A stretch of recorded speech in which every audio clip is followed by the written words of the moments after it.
Welcome! I'm Johan Nilsson. And I'm Lincoln Murphy. And this is Impact Weekly.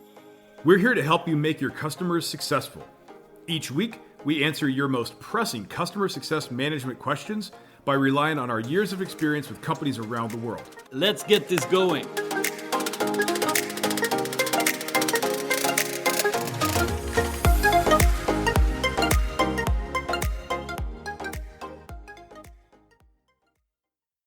Hey, this is Lincoln. I'm in Stockholm with Johan this week for Impact Day 2023. I hope to see you there. While we're heads down focused on making Impact Day the best customer success event in the world, we wanted to remind you of our upcoming retention program at Impact Academy. It starts on September 25th, 2023, and to remind you of just how critical retention is, here's a rebroadcast of our very first episode of Impact Weekly, all about net revenue retention, NRR. Enjoy. Question for this week. This one is about the main KPI for a CSM. So this person asked me in a mail, what is NRR, net revenue retention? Is that the main KPI for a CSM, or what should it be? So common question, I would say. Let's dig into that. For sure. I think a good place to start is, what's the definition of NRR? Because this is definitely something that comes up a lot. So I want to make sure everybody's really clear on that. So NRR is basically, so again, net revenue retention. It's the percentage, and that's how it's usually it's shown as a percentage of the revenue retained from existing customers in a defined period. So, you start your quarter with X amount of revenue from your customers, and you end the quarter with some amount of revenue. That's what we're talking about there. Now, that some amount of revenue includes any expansion revenue through upsells, any contracted revenue through downgrades or discounts, and of course, any revenue that's lost. So it's net of contraction and expansion. And it's a good indicator of whether or not your business is growing or shrinking. I mean, exactly. That's why it's such an important metric. And by the way, it's also called sometimes net dollar retention or NDR. We tend to stick with net revenue retention if for no other reason than it's a little bit more international than dollar retention. But you see it both ways. Yeah. And just to be clear, so we don't include any new sales, right, in this new customers, basically. Correct. Yeah. So it's looking just at the existing customers. So if we take that quarter and we say we started with 1,000 euros in revenue from our existing customers, and we ended that quarter with 1,500 euros at the end of that quarter, well, we would say we had 150% net revenue retention. Now, we might have lost 1,000 euros in revenue, but we made it up in upsells. But there's stuff going on there. We'll talk about all of that. But essentially, that's what we're saying. Now, of course, in that quarter, we may have added new customers. That won't be figured into this NRR. But the next quarter, we would start out with new customers added to the existing customers, and that would now be our starting point for NRR for the next quarter. And as you said there, this is a really important metric, and a lot of SaaS businesses, subscription businesses, they are focused around this NRR KPI. And why is it such an important KPI? Well, really, the primary reason why companies look at this is it really is that indicator of whether or not your business is shrinking or growing. What I mean by that is, if we take that example of, starting a quarter with $1,000 or 1,000 euros in revenue, and we end the quarter with 1,500 euros in revenue. Remember, that's not from new customers. That's not bringing in any new customers. That's just revenue, basically expanded revenue from our existing customer base, which means, in theory, we could turn off new customer acquisition, and the company would not just continue to exist, but revenue would actually grow. Oh, That's a pretty amazing thing. Now, of course, if we turn on new customer acquisition, now we have that two-pronged growth machine. But yeah, investors, potential acquirers of a company, they'll look at that NRR metric and say, if I put money into this company is going to grow super efficiently. oh yeah, So it becomes just more valuable. So executives and boards of directors and investors look at that and say, this is a way for our company to be more valuable, on the market. And as a CSM in your day to day, you're probably not going to be too worried about that stuff. But it's really important to understand why what you're doing matters to the company. In fact, why is your company investing in customer success? They're investing in customer success because it's the most efficient way to drive NRR, and NRR drives company valuation. So it's pretty important stuff. yeah. Yeah, and a comment there. I mean, and on the opposite is true as well. If you have an NRR that's like below 80 or 80% or so, then you have to bring in a lot of new customers to keep growing, basically. So it's both ways are really as you said, like, are we growing or are we going backwards? So that this number tells a lot.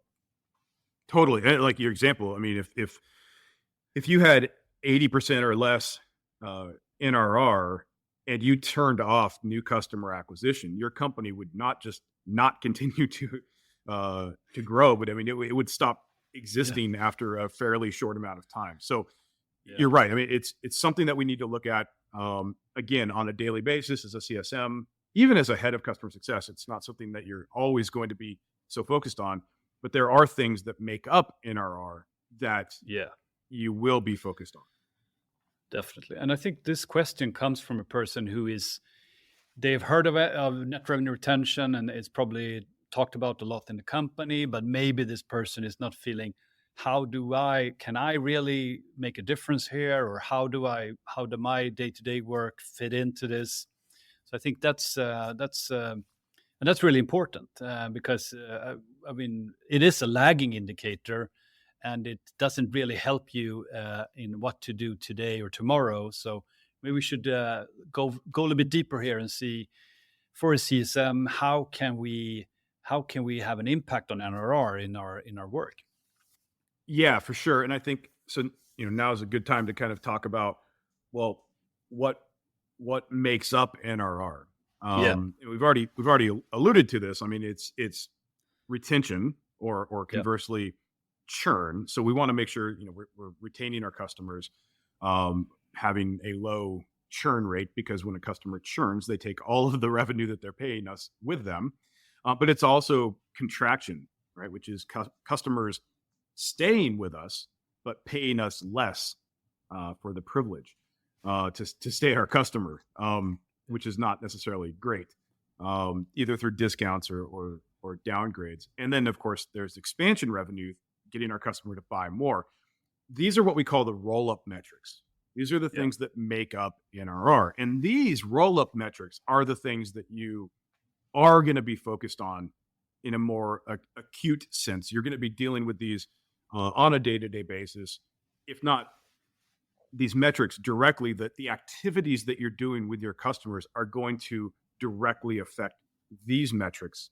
And then these are the metrics that roll up to NRR. No, but I think this is breaking it down one level. And here, if you want to focus and prioritize between these different roll-up metrics, do we have any like rule of thumb here that we can help people out? If you're a CSM or if you're head of customer success and want to set some priorities for the coming quarter or so. For sure. So we have what we call the rule of 15s, which is essentially a kind of a quick way to look at what's going on and figure out where we should be focusing our most likely limited resources. If you have less than 15% expansion, so this could be something that a head of customer success is looking at the entire customer base and saying, yeah, you know what, we have less than 15% expansion from our customers. So in other words, we're not growing the revenue from our customers in a way that's greater than 115% ending that quarter. So we want to that's something that we would want to take a look at. If you have greater than 15% churn, so we're losing a good amount of revenue that way, or if you have greater than 15% contraction, these are the things that would say you want to take a look at each of these. Now, if you have less than 15% expansion and you have greater than 15% churn and you have greater than 15% contraction, that's going to be a problem. Yes, you're not in great shape, right? But knowing that, and again, this is a rule of thumb, right? We're just kind of trying to some way to take a quick look at things and figure out where to focus. Generally what we do is we would say, if one of those is true, so let's say you have greater than 15% contraction, and the others are not, they don't meet the rule of 15. So you have greater than 15% expansion, you have less than 15% churn, but you have greater than 15% contraction. Then you would focus there. So that's right. Your quick way of prioritizing. If all of these are true, I still say start with contraction, because oftentimes what we're doing is giving discounts to customers to stay. And a really simple thing to do there is not give as big of a discount. You can often get people to stay with a smaller discount, so like right there. But that said, that's a quick fix, but that doesn't solve anything. If you're giving a discount to a customer to stay and they're not actually going to be successful, you may just be prolonging the inevitable. So whatever you do, you want to follow up with a success plan, get them back on track. But the rule of 15s is just meant as it's a rule of thumb. It's something that you can kind of take a quick look at what's going on, and as a head of customer success on an org level, we can look at our entire customer base. You can also do this for each CSM and sort of their portfolio of customers. So that's kind of one way to take a look at the roll-up metrics and figure out where you should focus. Yeah, no, I think that's really helpful in the very busy days you have, and just to make this quick analysis to set priorities. And say that we have a contraction. I have too much contraction in my portfolio, and I'm a CSM. What could I do to impact my roll-up metric that eventually will impact NRR? What would we suggest, recommend to? Where do you start here? Well, so interestingly, contraction is probably one of the top sort of hidden drags on NRR. Yeah. Churn, everybody focuses on churn, which I'm not saying churn is not something to be aware of and focus on, but contraction is one of those places where we lose a lot of revenue and we don't really know it. We don't understand what's going on there. Again, discounts are the obvious thing, where we're just trying to save a customer, so we give them a discount to stay. But there's also downgrades, which is where a customer is trying to right size their subscription, or right size their license, or whatever they've purchased from you to meet their actual usage, right? So they originally signed up to with on a certain plan or with certain features or whatever, and they never got to a point where they were using those things or consuming whatever they for. And so it comes renewal time, and we're not going to offer them a discount.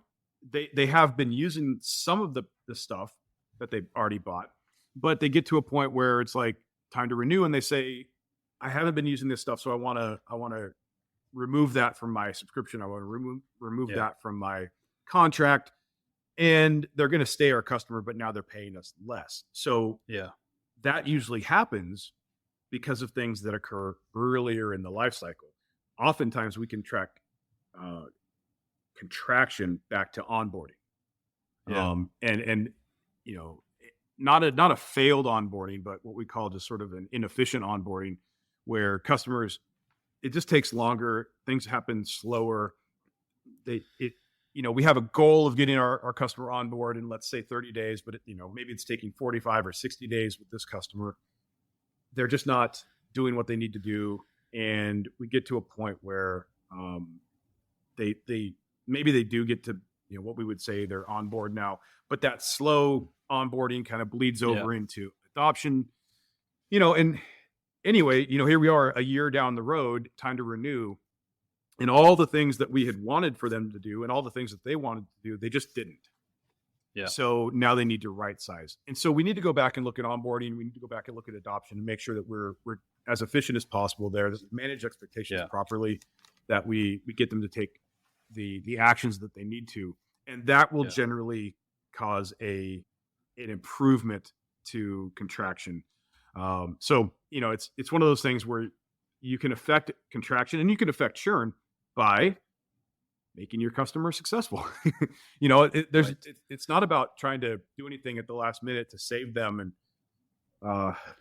that kind of stuff. It's about making them successful all along the way. Yeah. And I mean, as you said there with the onboarding, I think also see a lot when we haven't updated the goal of the customer, we haven't had the discussion on that for a while. Maybe it's been a while since we had a good business review or a good success plan discussion with them together, and that's, or they changed people on their side.